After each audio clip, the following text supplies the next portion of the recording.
ఈరోజు ముఖ్యమంత్రి గారు 1,60,000 ఉద్యోగాలు ఇచ్చినామని చెప్పేసి ఒక పచ్చి అబద్ధం ఆడినారు. ఆ యొక్క మాటను నేను తీవ్రంగా ఖండిస్తూ ఉన్నా. నిరుద్యోగ యువతకు కూడా నేను ఒక సందర్భంగా చెప్పాలనుకున్న విషయం ఏంటంటే, మనమందరము రేపటి నుంచి ఉద్యమాలు చేయాల్సిందే.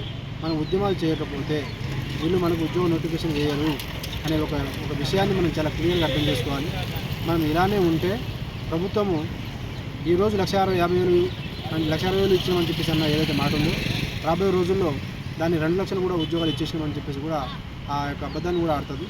కాబట్టి మనం అడగంది మనకు ఏది రాదు. కాబట్టి మనమందరం కూడా రేపటి నుంచి ఉద్యమాలు చేయాలని చెప్పేసి అన్ని లైబ్రరీ దగ్గర నుంచి, అన్ని స్టడీ హాల్స్ నుంచి, అశోక్ నగర్ కావచ్చు, దిల్సుఖ్ నగర్ కావచ్చు, ఇటు డిస్ట్రిక్ట్ లైబ్రరీ కావచ్చు, అన్ని యూనివర్సిటీస్ నుంచి కావచ్చు, మీకు నోటిఫికేషన్స్ కావాలి, మాకు వీ వాంట్ నోటిఫికేషన్స్ అని చెప్పేసి ప్లకార్డ్స్ పట్టుకొని మీరు నిరసన కార్యక్రమాన్ని మొదలు పెట్టాలని చెప్పేసి నేను యావత్ తెలంగాణలో ఉన్న నిరుద్యోగ యువతకు పిలిపిస్తూ ఉన్నా.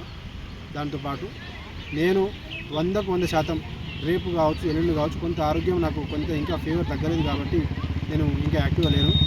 అయినా కూడా నా సర్వశక్తుల నా ప్రయత్నం అందరినీ కలిసి అందరి ఒక మద్దతును కూడగట్టి ఇటు పృథ్వీరాజన్న గారు కావచ్చు, విఠలన్న కావచ్చు, ఇటు అశోక్ సార్ కావచ్చు, ఇటు మందకృష్ణ మాదిగన్న గారు కావచ్చు, ఆర్ కృష్ణ అన్న గారు కావచ్చు, ఇటు విమల కావచ్చు, వీళ్ళందరినీ కూడా కలిసి వీళ్ళ మద్దతు కూడా మనం అడిగే ప్రయత్నం, అన్ని పొలిటికల్ పార్టీస్ని కూడా కలిసి మనం చేయబోయే ఈ యొక్క పోరాటానికి వీళ్ళందరి మద్దతు సహకారం కావాలని చెప్పేసి అడగడం. దాంతోపాటు ముఖ్యంగా నేను చెప్పాలనుకున్నది ఏంటంటే, ఇందిరా పార్క్ దగ్గర ఖచ్చితంగా ఒక సభ ఒక ధర్నా అనేది పెట్టబోతా ఉన్నాం. దానికి 100 రకాలుగా 100 శక్తులు అన్ని రకాల నుంచి అన్ని విధాలుగా దానికి ఆ రకంగా ప్రయత్నం చేస్తాం.